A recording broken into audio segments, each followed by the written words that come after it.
anak na si Jesus, hindi ito basta. Ikaw daw, biamahan ka. Ikaw, pastor, imong engineer. Para maluwas ang iligan, ihatag. Parang dito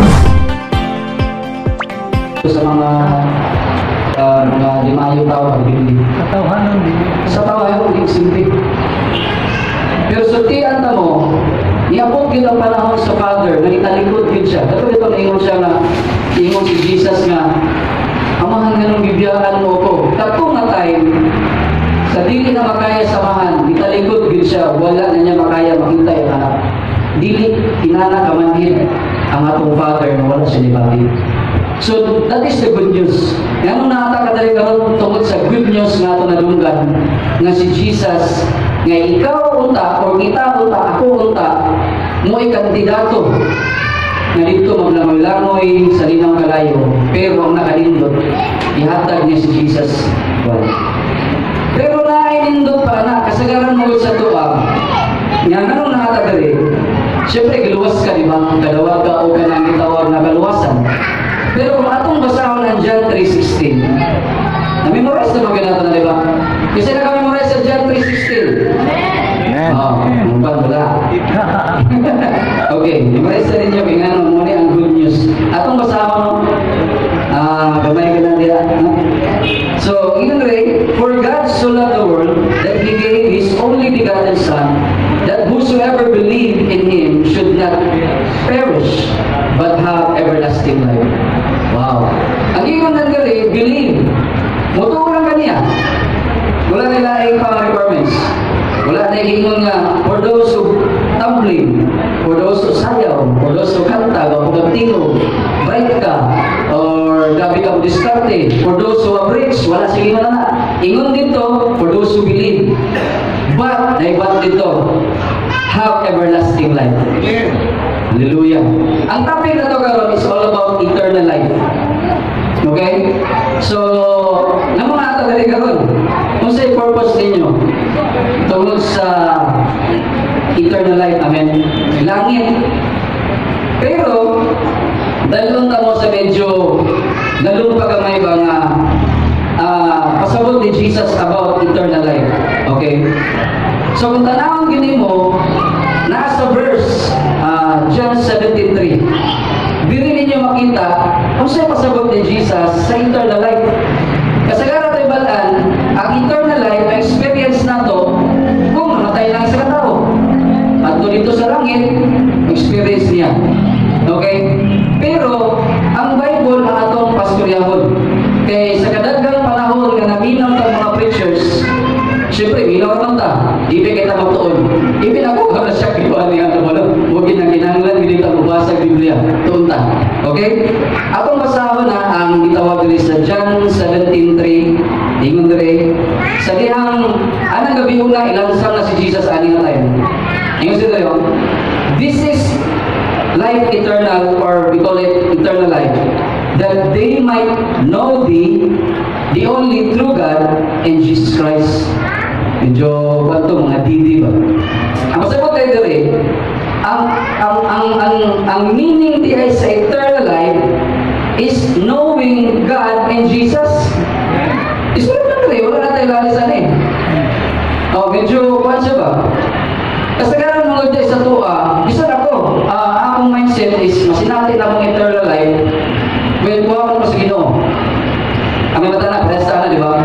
Pero ang ingon dire, kung imong turuan si Jesus, dili ka maperes, magpakabaton ka eternal life. Amen.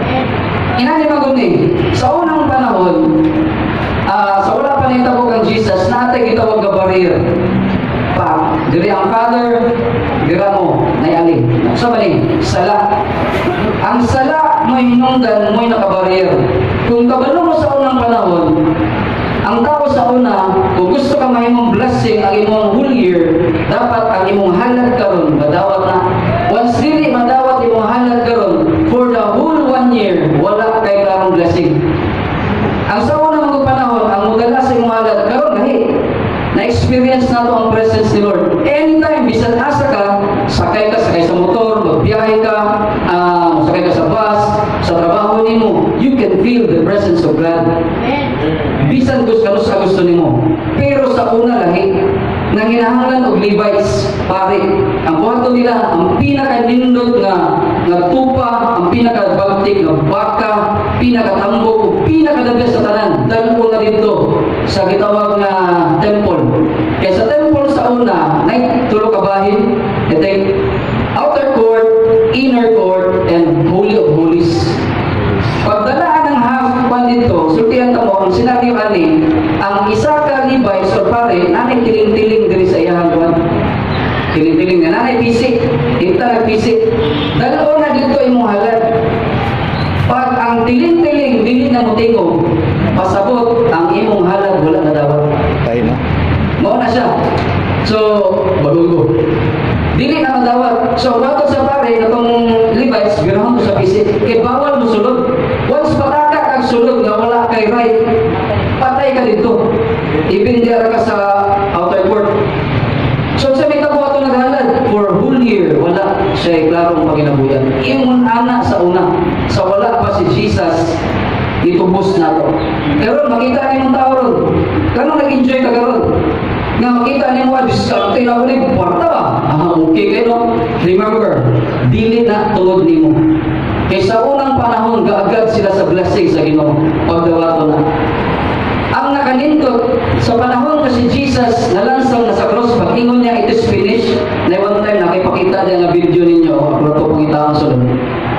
Para makapicture out ninyo ba, yung sa pag-observe ni Jesus, tanan sa kalibutan. Ang grabe dito.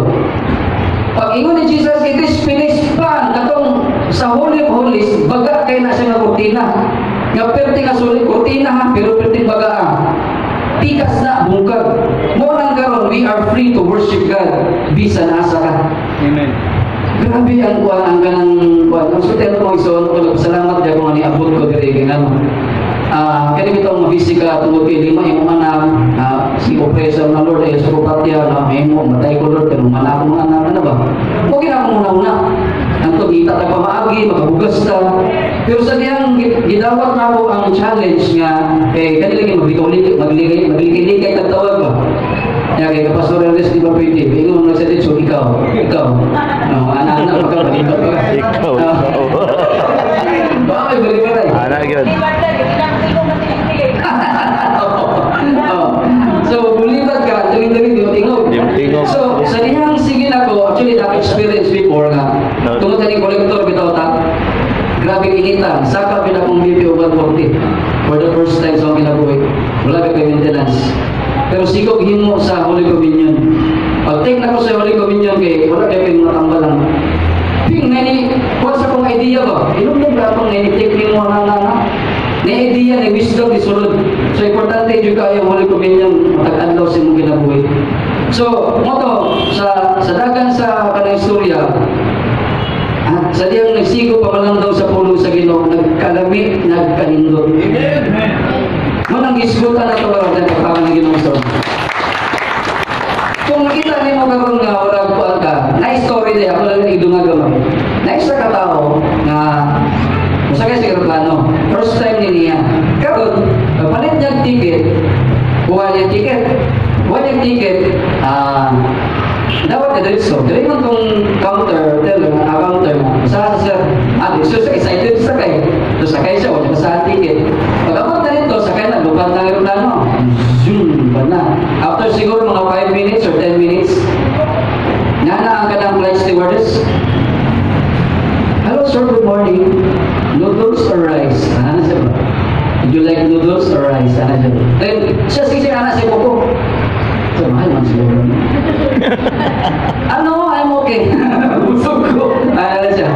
So, ayos sir, busog ko, okay na to. Nasisigana si Coco ba? More days na, siguro coconut.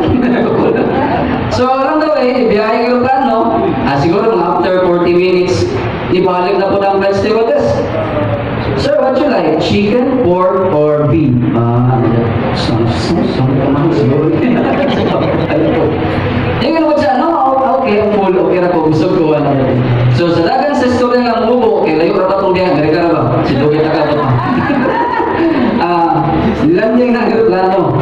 So, pag na-out na niya, at itong mga friends, thank you sir, thank you for Grabe ka na, traveling sa mga kaubangan na dating. Naog niya, yung ticket, mana naman yung ticket, yung basa din niya. Ticket, meals, included. Ang ticket din, libre ang kaon. Okay, wala ginagayon ba? Once ka nidawat ka ni Jesus, siya yung manggod. Wala po pa nga ang eternal life para enjoy na ito kinabuhi. Kita, wala mo dawat ka ni Jesus, tuloy-tuloy na palangit na siya.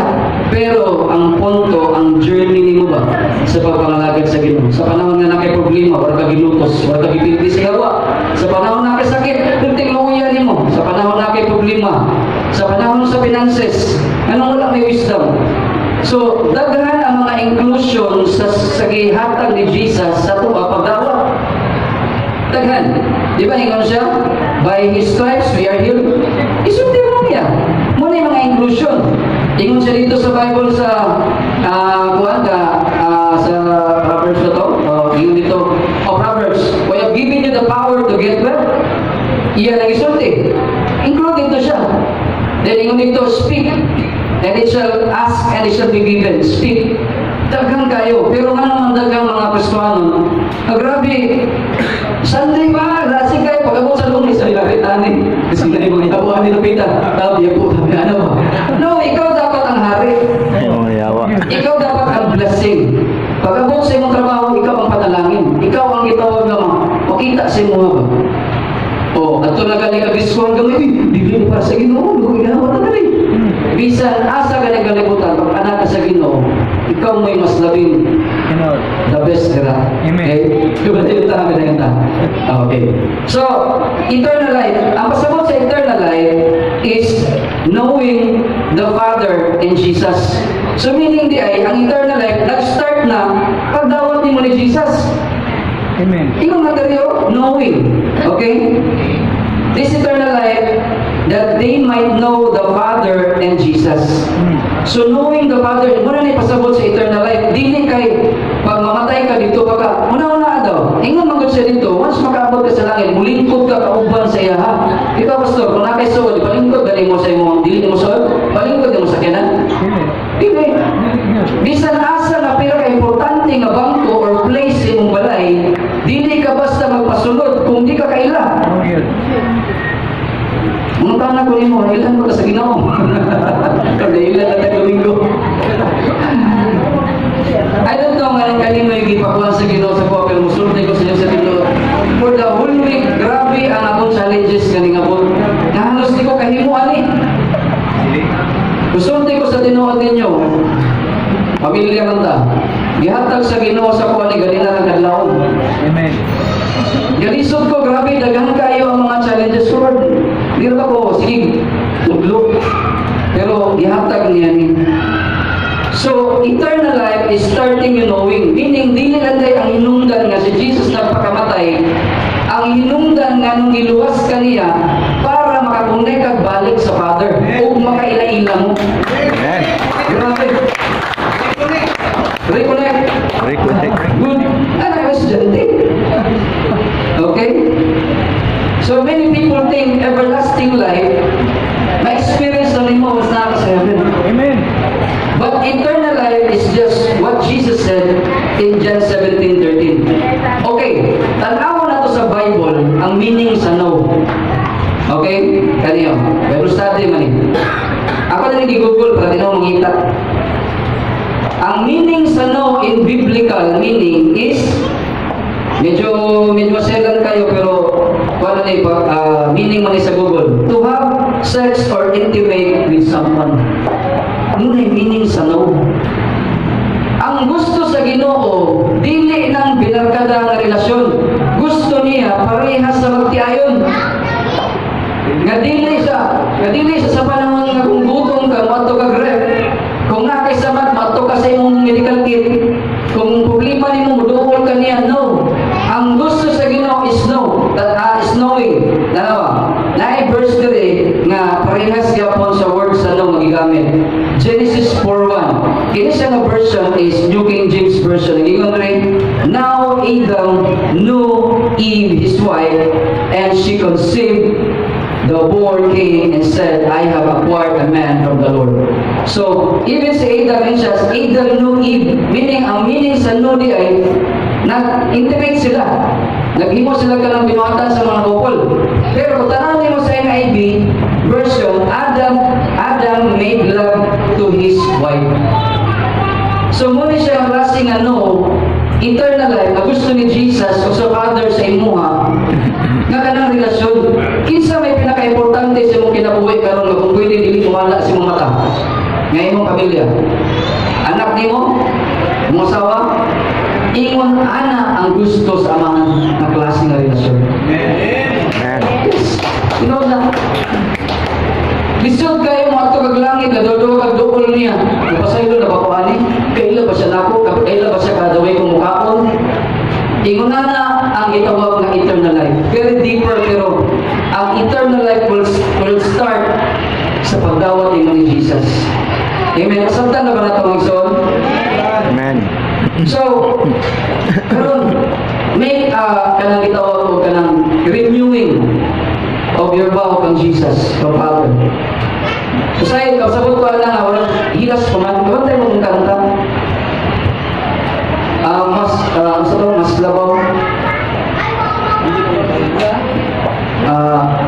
Musaman ka layo ang langit. Ano na ko isa? Mas labaw pa sa pamilya. Mas labaw ko pa. Kung makakanta mo, mas straight ba ninyo sulti? Usay, masanit pa mo. Kaya okay naman, mas labaw pa sa pamilya. So, ganun yung kanta na. Bisan pa sa akong pamilya, ado naman ako ibigugma, apan mas labaw dyan ka.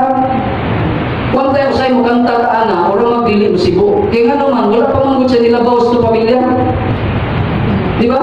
Wala makaingon ito ba, tulo na akong pamilya? No. That's the test sa imong heart kung tinuod na mas labaw si Jesus o ang Father sa imong pamilya. What I am teaching now is go deeper sa pagsimba diya sa Ginoo. Kaya nga tanawa ka ng panahon, daghan na kay teaching, tanawa ninyong Google, ang internet, nagkalain-lain ang tinudluan.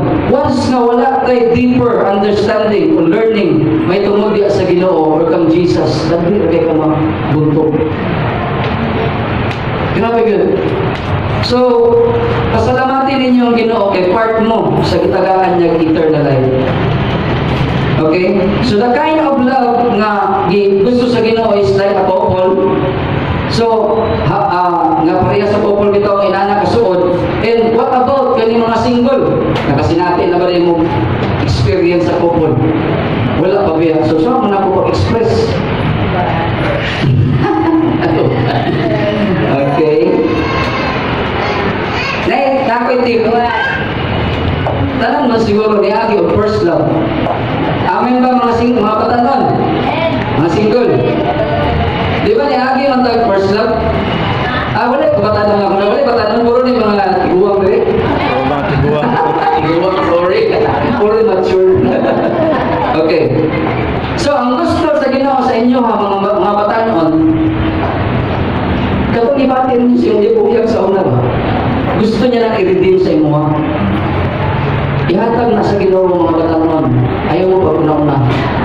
Gusto mo tagaan mo sa Ginoo wapo o buutan nga bana sa manamo. Sa manamo. Namo to din ako. Okay. Kung gusto mo tagaan mo sa Ginoo mga babae nga batanon, paabutan ninyo Ginoo, please. I-reward na lang ninyo sa inyong ginikanan nga makahuman. Pero kung magunagin mo, wala may puksa na di ba? Oo. Pero kanilang tambag lang sa amahan nga palihog, ayaw gin mo kailad sa unsay mga buwan sa gawas. Tingano? Ikaw ra yung decide ano. Mga lalaki po, ayaw mo kailad sa babae. Okay? So, ingana lang. Gusto i-redeem sa Ginoo ba ang atong relasyon? So, meaning, you can experience kanang kinabuhi nga magadagayaon mintras naa ka ani kalibutan. Amen? Amen. So, it's all about having intimate relationship if it were still on earth. So, kinahanglan diri.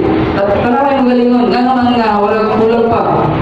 Go deeper. Kung dili pa makaya sa imong balay ang magbasa ka sa Bible, simba. Di ka basa Bible sa balay, simba.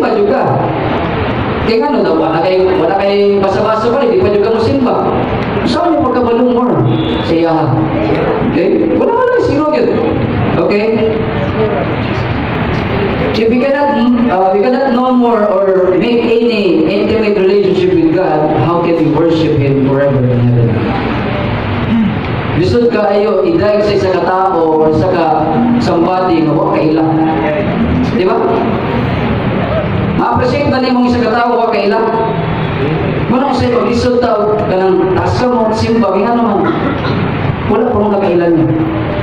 So I challenge every one of you, kamo may nakabalaw sa inyong level, kung unsa may relasyon diya sa Ginoo. Sa buhat mo na ako, matagalaw, di ka mo gusto niya, mag-ilog lang ka. Wake up ka sa kadlawon, sa iyo sa buntag, just lingkod. Ano lang ka, binaw ka. Hantod mo abot ang panahon, makingalan na lang ka, overflow na sa iyong heart. Kaya nga no, the real you is the spirit within you. Hindi ba niya itong palagi? The real death is not the death sa body, but the death in the spirit. Once matay na yung spirito, wala na juga ang nalimutan. In 1 John 5:12, ingon rin, he who has the Son has life, and he who does not have the Son, who does not have the life. Meaning, kung wala sa imo si Jesus, what you kay kinabuhin na tayo, madawat yun. In Revelation 3:20, behold, I stand at the door and knock. If anyone hears my voice and open the door, I will come into him and dine with him, and he with me. Grabe yun. Nakikaon pa siya sa imo, ay kapala ka siya na may palit siya, bayan. Notayin ako ang kaning kultura ito sa mga Muslim. Hindi ka basta sunod sa ilahang kwarto once ka rin mo suod. Nakadawag kaya na sa somebody ka pre na mo. Hindi na sila basta mag-invite nga orang. Ito tamang jam-jam sa mong balay o sa room bitaw. Kung dili mo suod nga nakaila siya din. So, ang ingon niya gani, kung kinsa itong nakadungog, nga nagnuktok siya sa imo, kung makadungog ka, I will come into him and dine with him, and he with me. So, para sa mga bisita nato dere, kabalo ko kaila makatanan ni Jesus, walay bisa din sa nga dili kaila ni Jesus. Sa panahon nga maglinog, panahon nga unsa ng mga kalamidad niya, watay lang tawagon. Siya gid. Dungagi ang imo ang relasyon sa Ginoo. Ayaw siya himo ang orag back up. Orag two-timer ba? Ang gusto niya, siya sinto. Ngayon, sulay ini ang iyang hagit sa imong kinabuhi. Next verse, to him who overcomes, I will grant to sit with him on my throne, as I also overcome, and sat down with my fathers on his throne. He who has an ear, let him hear what the Spirit says to the churches. So yan yung awag sa mga kasimbahan. Isa man ang church, kita. So, naghanyo siya sa ito nga mura niyang kaning kreator, naghanyo pa siya mga may kayong hinimo ba. Pero, isol pa rin siya. Eternal life is you can experience while napakaling kalibutan. Kaya nga naman, we are a spirit. Kining lawasan ni mula ba yun? We are a spirit. Doa klase. Either na-experience niyo mo ang end of the world kung mamatay na ka or after pa ka, mag-good pa ka. Amen. So, next one, ang ako lang punto diri is we have to understand na ang gihatag ni Jesus sa imo is connection. Connection, relationship na makabalot adungan niya. Amen. So, salamat sa Ginoo aning passage kay nakadungag po ni og kanang sa akong pagalingon. Wala ko nag-preach lang sa inyo even sa akong pagalingon. Pag tuon ako ani, mas the more naghimok na akong pagbati ba, the more lami mo dahil, the more lami mo kanta, the more lami mo kalibito ko sa iko kaunta, wala tayo batasa diretso na takaon, nagkaroon po pagi mo ba the more na kung pray ingon sa Bible na sa imong pag-inom o pagkaon, kung may mo paninguhaan, madayag mo siya. So, oto, nadungagan siya. Mga iso, salamat ka ay sa inyong time. Ayun nga, nadungag ko sa inyo. Akong lasig sa inyo, padayon ta, papalagat sa Ginoo. Amen. Padayon ta. Si Pastor Luyaw, dili ka buot sa inyo. O kami nga mga leaders diri. Kami, igo na po nga wala, siya gisulti sa man, siya Jesus amor ko i-deliver sa inyo. So, padayon mo, kamo nga naa diri karon, ayaw mo pagkapoy o ka ng pangalagan. Ano ang Biblia? Maabot ang panahon, magkabugnaw ang gugma sa uban. Magkagrabe ang pagkadautan, pero ang mulang hutay ray muluwas. Amen. Gusto may muluwas, yan mo relasyon sa iyo. Gusto mabugnaw na mga relasyon. Pero ito, paminaw na ito, ay ayaw, tinod na Ginoo. Ipadayon yung gugma sa Ginoo, ipa-increase. So, salamat sa Ginoo. I believe and I pray nga naamoy nakuha ato nga akong i-share ka sa inyo. Dalaygon ang Diyos sa walay katapusan, akong ibalik sa ato ang buwako nga buhay. Amen. Salamat kayo, Chaplain Marlon Solano. Amen. So, may great Bible study. O sa ganito title? Ay sa pastor. O sa ganito title sa iya Bible study? Good. Nakagide ng ginaw rin. Wakide matulog. Diba? So, salamat ta. Lagi tayo matunaan lagi. Punaan panahon niya. Pastor Muli. Amen. Padayon to sa unahan mag-isuran. Ato ta sa atong paghandom sa kamatayo sa